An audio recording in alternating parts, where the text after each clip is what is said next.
All right, folks. Hey, August 22nd, 2025, and we're back again. I felt like we did this just last night. We are live as Jerome Powell is set to be speaking here shortly in Jackson Hole, Wyoming. Market came back down here. XRP dipping on down to about 280, 279 even. We tick 279 here as Jerome Powell comes to take the stage. 111,000 for Bitcoin.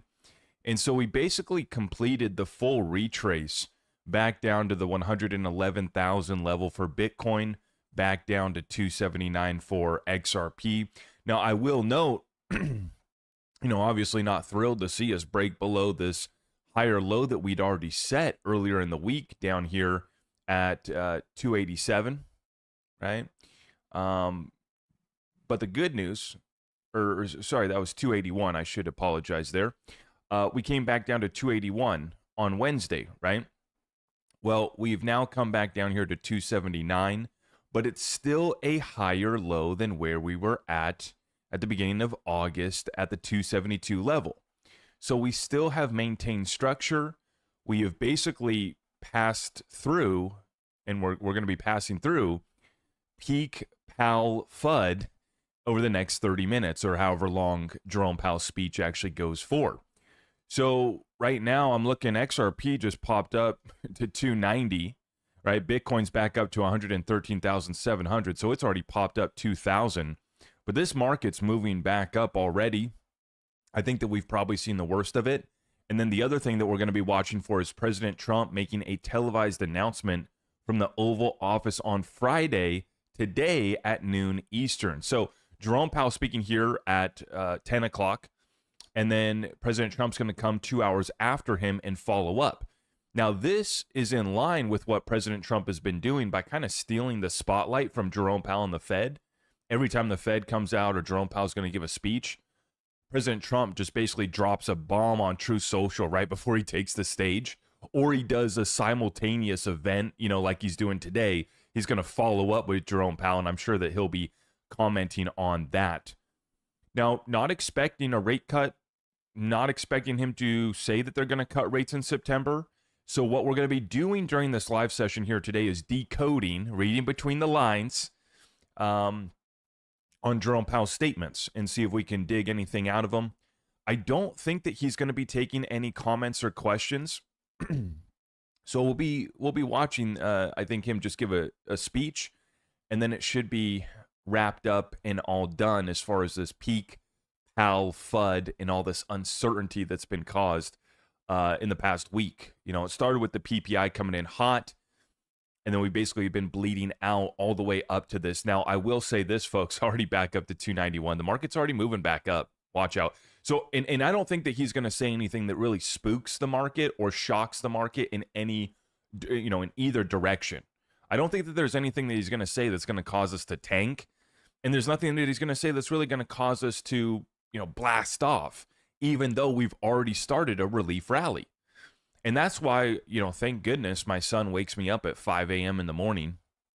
Stubborn little guy. He wakes me up and, I check the market and we get a little pullback here to 279. I added to my XRP long. I added to my XRP long again this morning. Maximum employment. Another entry at 283. Though still somewhat elevated, has come down a great deal. Okay, we're live, folks. Highs. Take it away, Jerome. At the same time, the balance of risks appears to be shifting. Here we go. In my remarks today, I will first address the current economic situation and the near-term outlook for monetary policy. If you guys haven't already, please like this video. Help us out by sharing it out far and wide. Full live coverage and breakdown of Jerome Powell's speech here at Jackson Hole, Wyoming. Let's get it. Policy strategy that we released today. Ago, the economy was at an inflection point. Our policy rate had stood at 5.25% to 5.5% for more than a year. That restrictive policy stance was appropriate to help bring down inflation and to foster a sustainable balance between aggregate demand and supply. Inflation had moved much closer to our objective, and the labor market had cooled from its formerly overheated state. Upside risks to inflation had diminished, but the unemployment rate had increased by almost a full percentage point, a development that historically has not occurred outside of recessions. Over the subsequent 3 Federal Open Market Committee meetings, we recalibrated our policy stance, setting the stage for the labor market to remain in balance near maximum employment over the past year. This year, the economy has faced new challenges. Significantly higher tariffs across our trading partners are remaking the global trading system. Tighter immigration policy has led to an abrupt slowdown in labor force growth. Over the longer run, changes in tax, spending, and regulatory policies may also have important implications for economic growth and productivity. There is significant uncertainty about where all of these policies will eventually settle and what their lasting effects on the economy will be. Changes in trade and immigration policies are affecting both demand and supply. In this environment, distinguishing cyclical developments from trend or structural developments is difficult. This distinction is critical because monetary policy can work to stabilize cyclical fluctuations, but can do little to alter structural changes. The labor market is a case in point. The July employment report, released earlier this month, showed that payroll job growth slowed to an average pace of only 35,000 per month over the past 3 months, down from 168,000 per month during 2024. This slowdown is much larger than assessed just a month ago, as the earlier figures for May and June were revised down substantially. But it does not appear that the slowdown in job growth has opened up a large margin of slack in the labor market, an outcome we want to avoid. The unemployment rate, while edging up in July, stands at a historically low level of 4.2% and has been broadly stable over the past year. Other indicators of labor market conditions are also little changed or have softened only modestly, including quits, layoffs, the ratio of vacancies to unemployment, and nominal wage growth. Labor supply has softened in line with demand, sharply lowering the break-even rate of job creation needed to hold the unemployment rate constant. Indeed, labor force growth has slowed considerably this year with the sharp fall-off in immigration, and the labor force participation rate has edged down in recent months. Overall, while the labor market appears to be in balance, it is a curious kind of balance that results from a marked slowing in both the supply of and demand for workers. This unusual situation suggests that downside risks to employment are rising.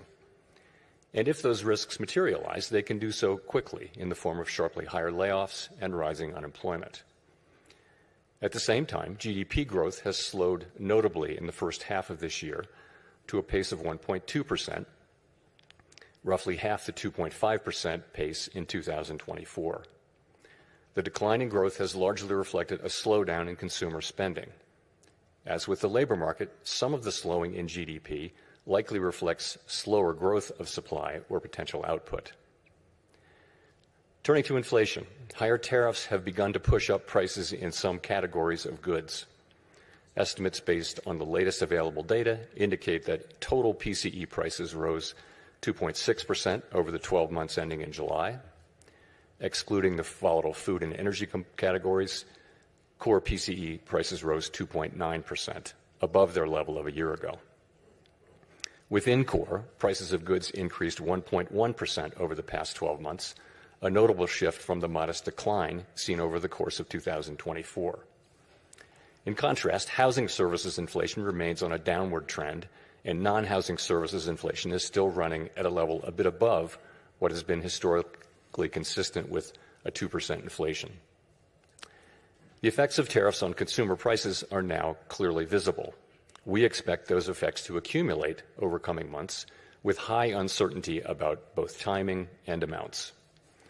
The question that matters for monetary policy is whether these price increases are likely to materially raise the risk of an ongoing inflation problem. A reasonable base case is that the effects will be relatively short-lived, a one-time shift in the price level. Of course, one time does not mean all at once. It will continue to take time for tariff increases to work their way through supply chains and distribution networks.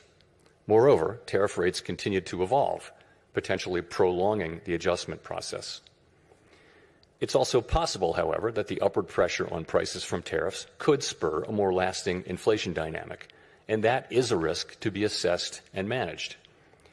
One possibility is that workers who see their real incomes decline because of higher prices demand and get higher wages from employers, setting off adverse wage price dynamics. Given that the labor market is not particularly tight and faces increasing downside risks, that outcome does not seem likely. Another possibility is that inflation expectations could move up, dragging actual inflation with them. Inflation has been above our target for more than 4 years and remains a prominent concern for households and businesses.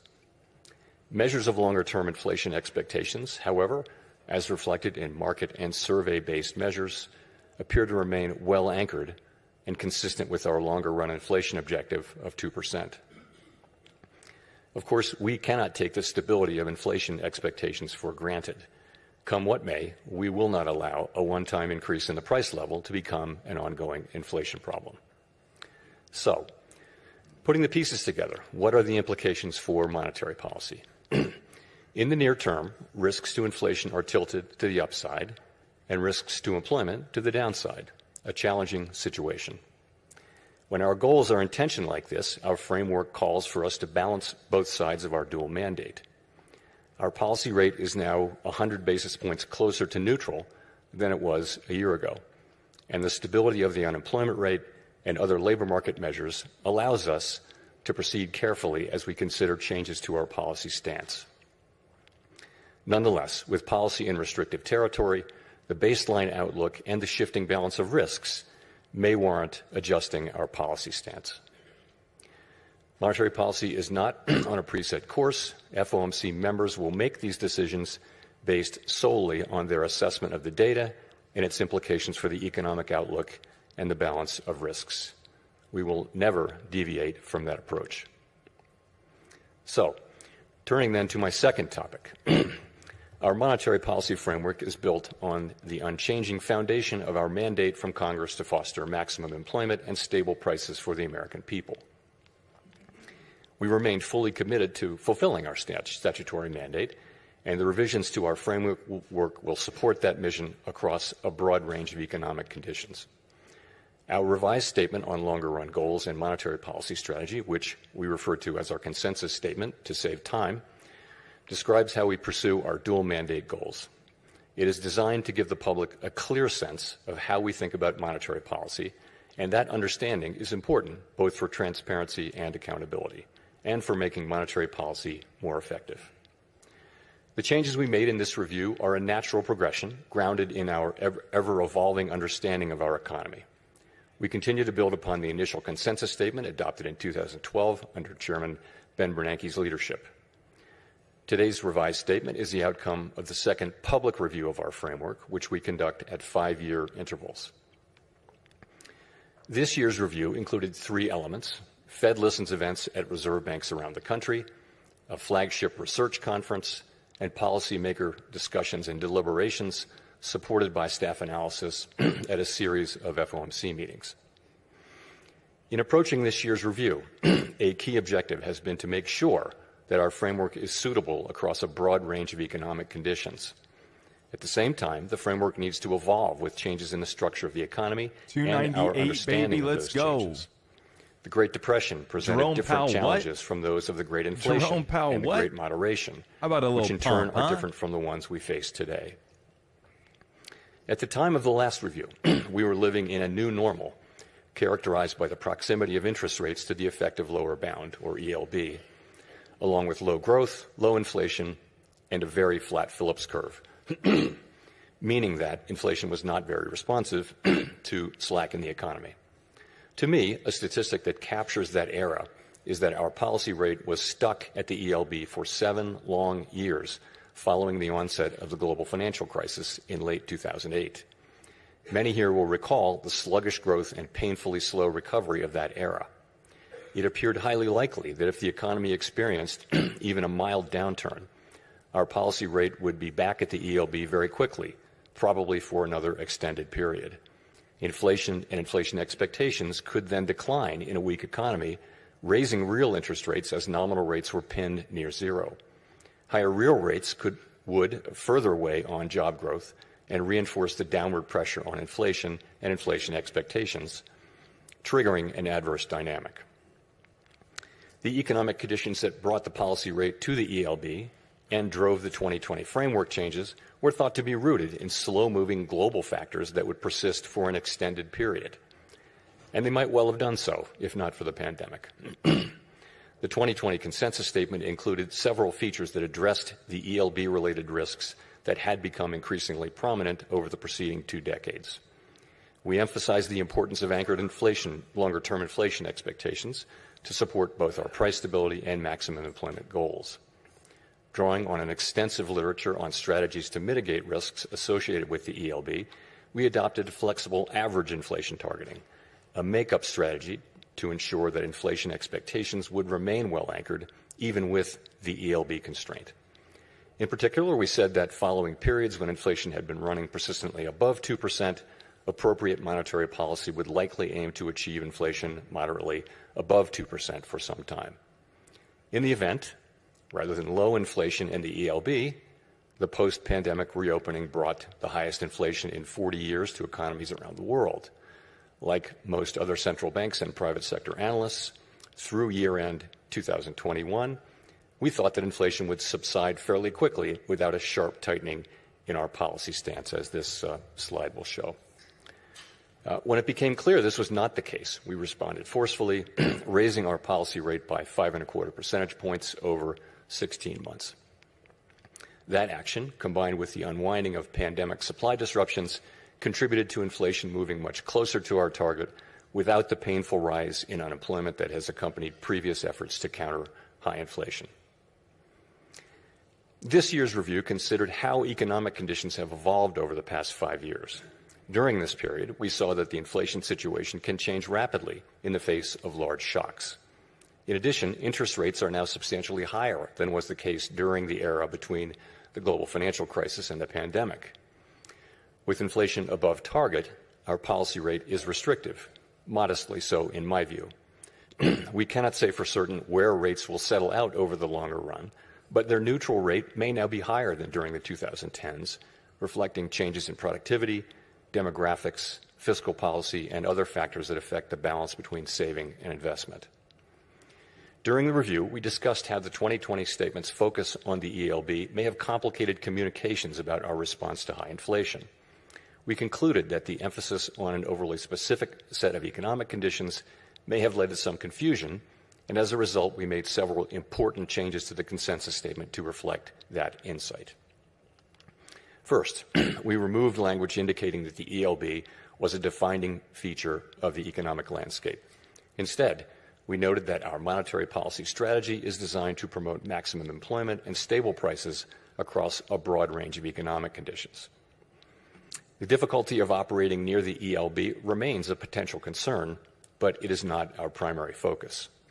The revised statement reiterates that the committee is prepared to use its full range of tools to achieve its maximum employment and price stability goals, particularly if the federal funds rate is constrained by the ELB. Second, we returned to a framework of flexible inflation targeting and eliminated the make-up strategy. As it turned out, the idea of an intentional moderate inflation overshoot had proved irrelevant. There was nothing intentional or moderate about the inflation that arrived a few months after we announced our 2020 changes to the consensus statement, as I acknowledged publicly in 2021. Well-anchored inflation expectations were critical to our success in bringing down inflation without a sharp increase in unemployment. Anchored expectations promote the return of inflation to target when adverse shocks drive inflation higher and limit the risk of deflation when the economy weakens. Further, they allow monetary policy to support maximum employment in economic downturns without compromising price stability. Our revised statement emphasizes our commitment to act forcefully to ensure that longer-term inflation expectations remain well anchored to the benefit of both sides of our dual mandate. It also notes that price stability is essential for a sound and stable economy and supports the well-being of all Americans. This theme came through loud and clear at our Fed Listens events. The past 5 years have been a painful reminder of the hardship that high inflation imposes, especially on those least able to meet the higher costs of necessities. Third, our 2020 statement said that we would mitigate shortfalls rather than deviations from maximum employment. The use of shortfalls reflected the insight that our real-time assessments of the natural rate of unemployment, and hence of maximum employment, are highly uncertain.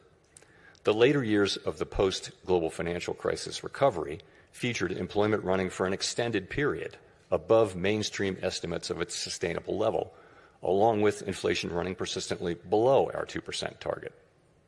In the absence of inflationary pressures, it might not be necessary to tighten policy based solely on uncertain real-time estimates of the natural rate of unemployment. We still have that view, but our use of the term shortfalls was not always interpreted as intended, raising communications challenges. In particular, the use of shortfalls was not intended as a commitment to permanently forswear preemption or to ignore labor market tightness. Accordingly, we removed shortfalls from our statement. Instead, the revised document now states more precisely that the committee recognizes that employment may run at times above real-time assessments of maximum employment without necessarily creating risks to price stability. Of course, preemptive action would likely be warranted if tightness in the labor market or other factors pose risks to price stability.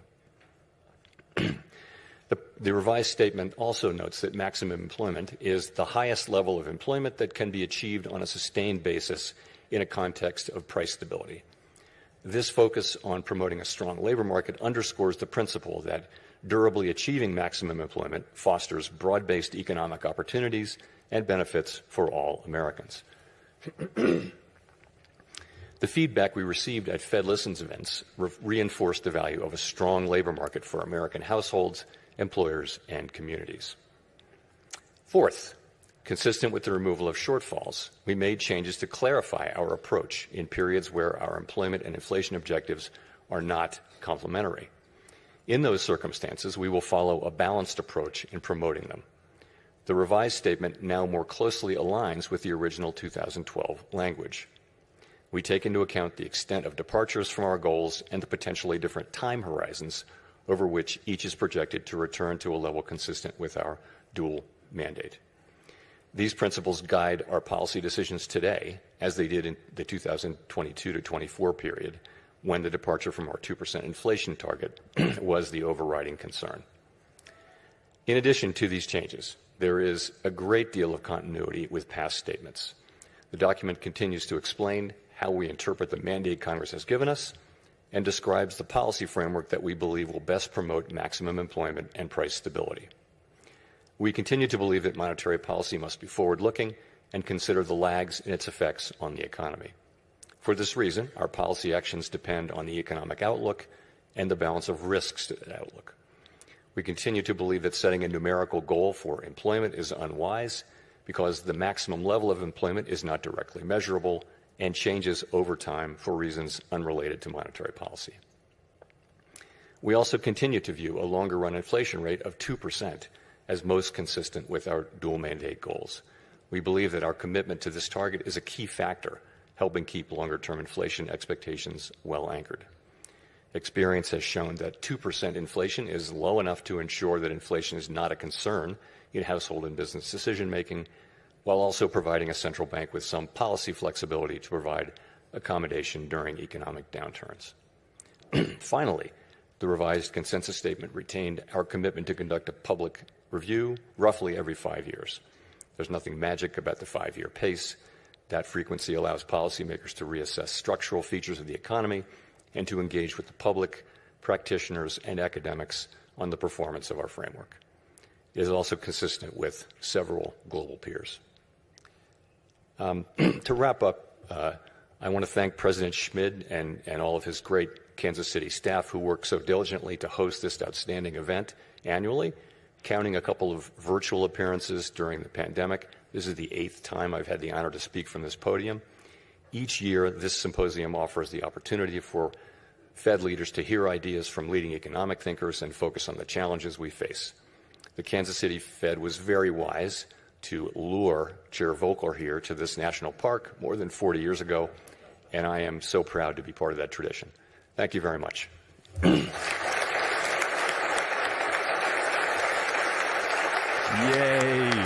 We are finally done.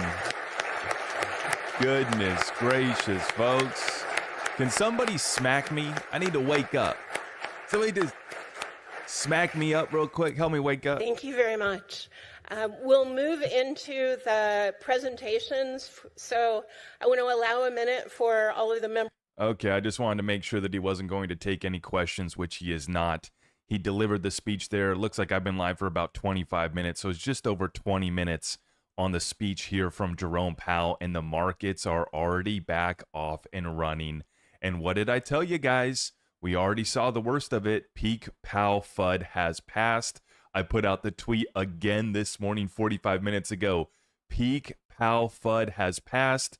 Now we go higher.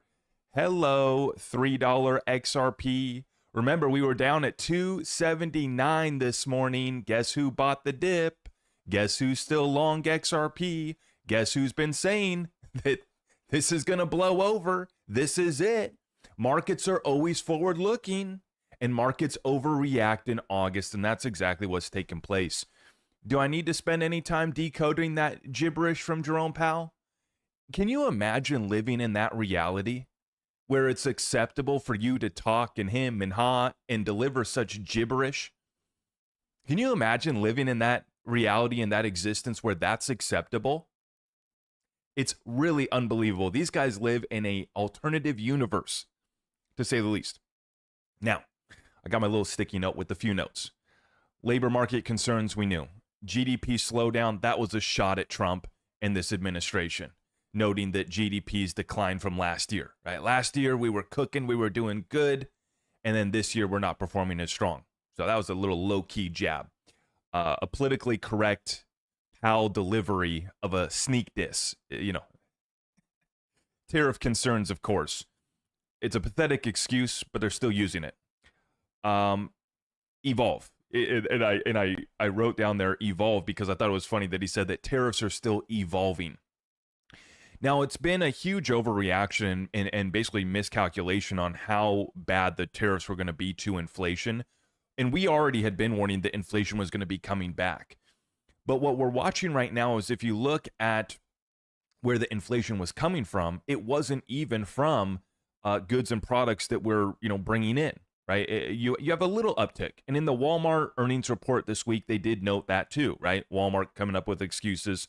But by and large, it's been a big miscalculation by all the economists and talking heads and a very convenient excuse for Powell and his camp to be able to say that there's still concerns about the tariffs and whatnot. Now, he did not come out and say that they're going to cut rates. He didn't come out and say that they're going to raise rates. He didn't, deny that you didn't take it off the table. And that's exactly what we were expecting in the speech. Just what I put out this morning, peak Powell FUD has passed. Now we go higher. I didn't know that we were going to pump all the way up to 303, but XRP printing a massive green candle here on the daily, catching back up. And what I love here is that we set a higher low here this week. Now you go back to August 2nd, August 3rd, that's when we went down to 272. And I was concerned here because we broke through yesterday, caught a little bit of support, but we didn't break through that 281 level. But we did this morning. We went down to 279. So that was basically the final push, the final flush out before now we send it higher. And as I've been saying all week long, that basically you were going to be concluding this bearish energy, this peak FUD. Jerome Powell's going to deliver his statements, and sure enough, by the time he starts speaking, the inflows start pouring in.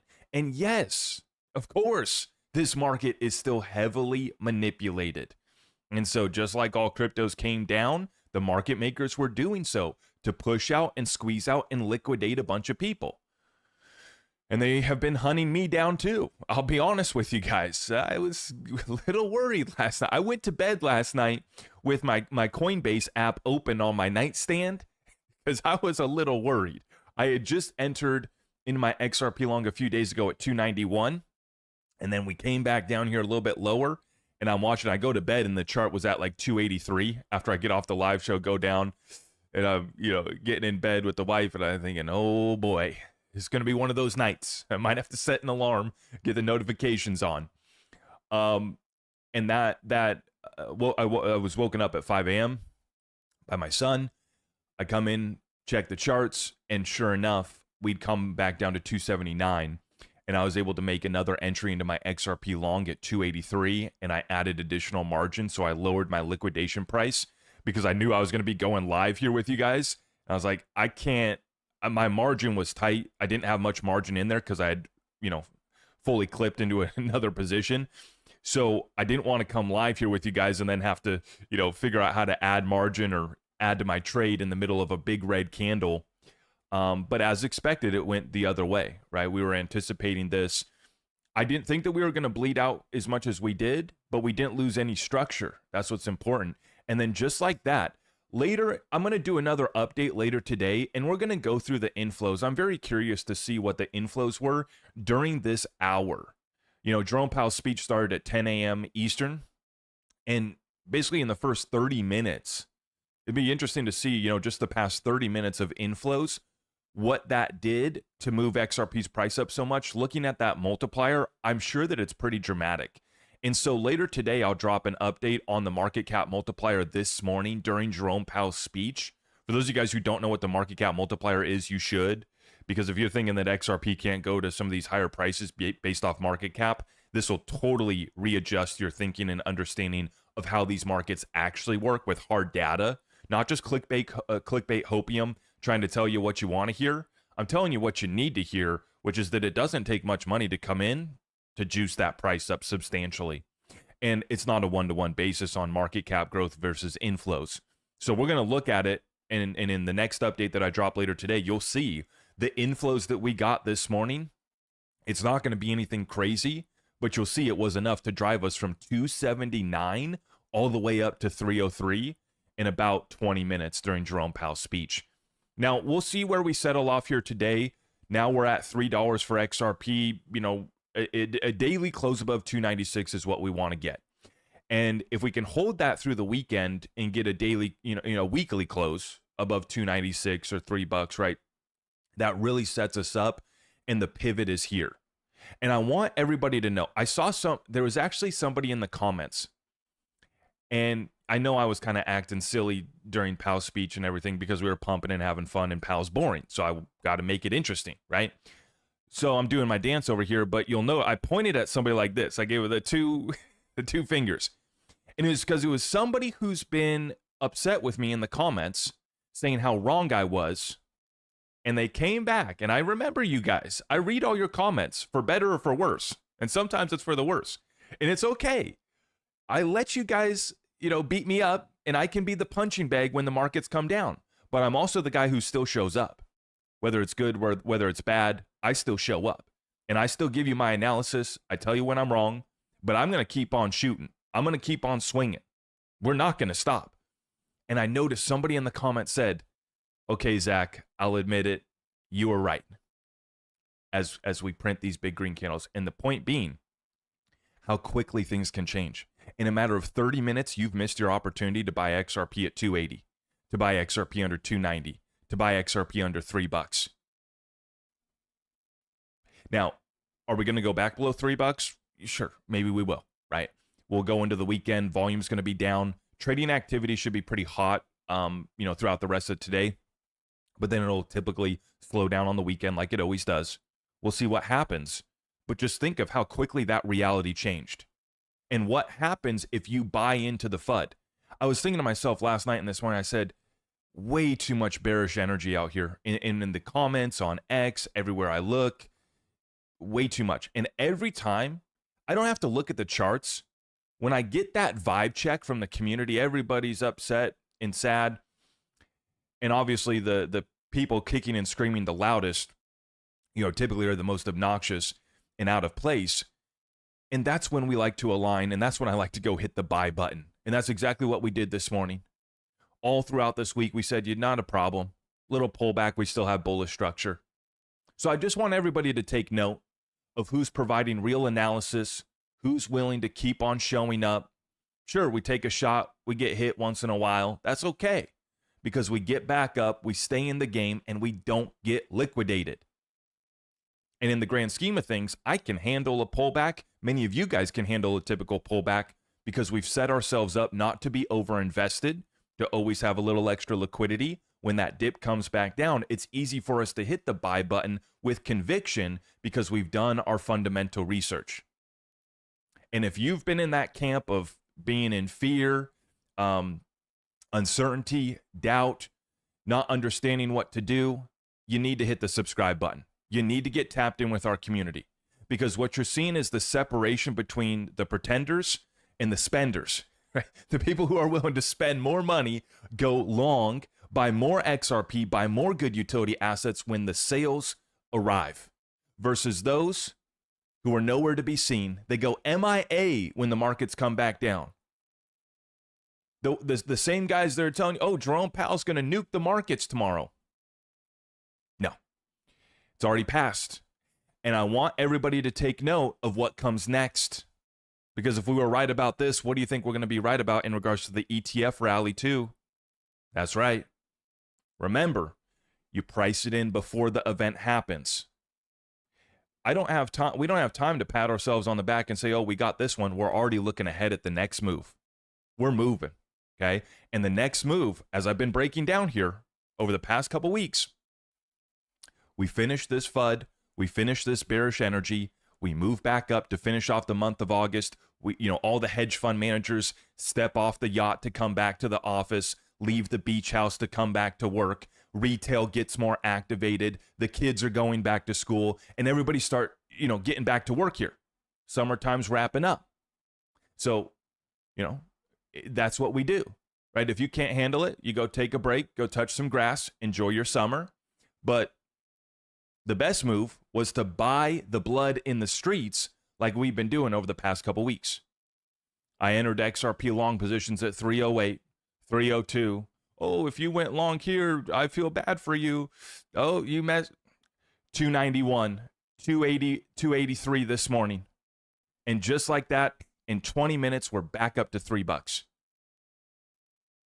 There's a divide between the pretenders, the clickbaiters, the hopium dealers, and those who provide real analysis. So be careful out here and lock in, because, yeah, sure, we were right about this, but this is not the end of this story at all, right? And I said that we have a good chance here of seeing XRP back above $4 to $5 XRP by September 7th. And then I'm looking for that $7 XRP to come in by October. So the purple boxes, we missed that one by 9%. This next one, we're going to miss, in my opinion. I did have to lower my targets, right? So we don't get it all right. The point and the objective is not to nail it every single time. If you have the expectation that all of your calls are going to be right, you're going to win every trade, you're going to tick every top, you're going to, time every bottom perfectly, you're not going to make it. That's not what we're here to do. We're here to hit it out of the park on the margin. We don't have to hit it perfect. We win on the margin. And the margin now shows us that we have an upside potential here to a $4 to $5 XRP in short order. And then I'm looking in the middle of October is when these ETFs go live. So where am I at right here? This is October 15th out here, right? So yeah, we drew these purple boxes. We'll see how it plays out. I'll be drawing another purple box. If you don't like my purple boxes, you can smash the thumbs down. If you appreciate what we're doing on a daily basis, please help us out by liking this video. But either way it goes, we are back up to a $3 XRP right now. Things are looking really good. The peak Powell FUD has passed. I think we're ready to go higher. We already did. Just how quickly, in 20 minutes, 20 cents. What did that do to XRP's market cap? Let's look at XRP's market cap.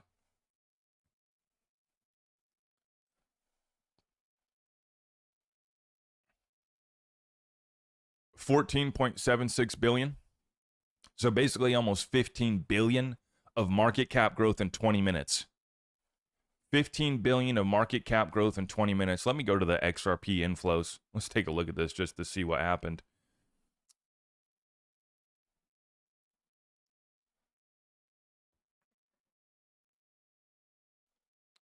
Look at that, 32 million of inflows. 32. Let me go 30 minute. That 30 minute. Yeah, so you got about 30 million of inflows. Let me show you this chart. Right here. Slide on over. Oh, wait, no, I got you right here. Yeah, this is my one for CoinGlass right there. Boom. First 30 minutes from 7 to 7:30 West Coast time. That's 10 to 10:30 Eastern. 30.73 million in inflows. Okay. I'm going to go back to my XRP market cap chart.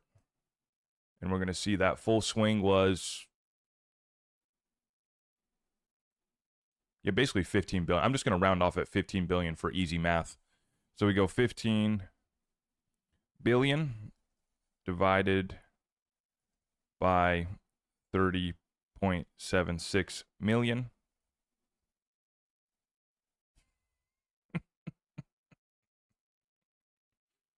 Oh, you just love to see it, folks. Check it out.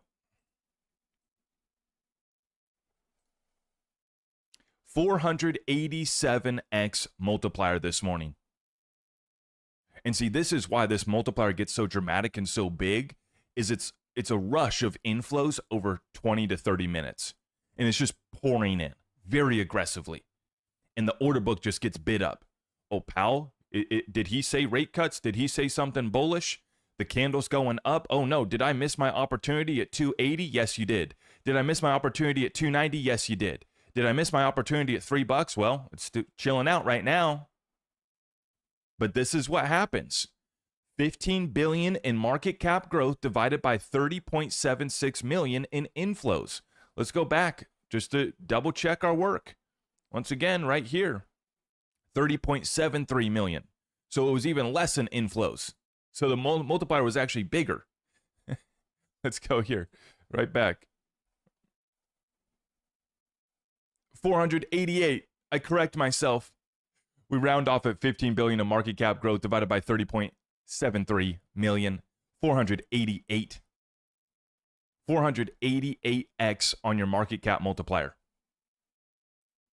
And see, this is what folks don't understand. And I've been beaten up on these guys because it's just ignoring math and historical data to be exiting your position on XRP before the ETFs go live. When we got conservative predictions from JP Morgan of 4 to 8 billion of inflows, you got maybe a little bit more aggressive predictions from people like me that we see 10 to 20 billion in the first year for inflows. The simple math takes us to double digits, right? And you saw the same thing play out for Bitcoin. You saw the same thing play out for Ethereum. And now you would look and say, I don't think that's going to happen for XRP. Let me hit the sell button. Ignoring historical data and simple math. Conservative assumptions, right? This morning's multiplier is another great example with 30 million coming in. Now, mind you, JP Morgan's 4 to 8 billion. So you throw on a 400x to 4 billion. You throw let's be more conservative. That's too much. Okay. Let's throw on a 100x, a 200x, right? You're talking about on a 100x, a 400 billion market cap growth on 4 billion of net inflows. So the average that I've been tracking is more than 100. It's between 100 and 200x on the multiplier for XRP. So let's be conservative, 100x. And let's be conservative. Let's take the low side of JP Morgan's predictions, only 4 billion of net inflows. That's 400 billion in market cap growth for XRP. Yeah. Lock in, folks. Lock in. I got a meeting to get to here. I'm going to be meeting with Ty from the Ty Project. We're going to be talking about some new dog tag designs. I wanted to let everybody know, though, for those of you guys that have been ordering these, we had a problem where our supplier for our patches got delayed and behind on their delivery.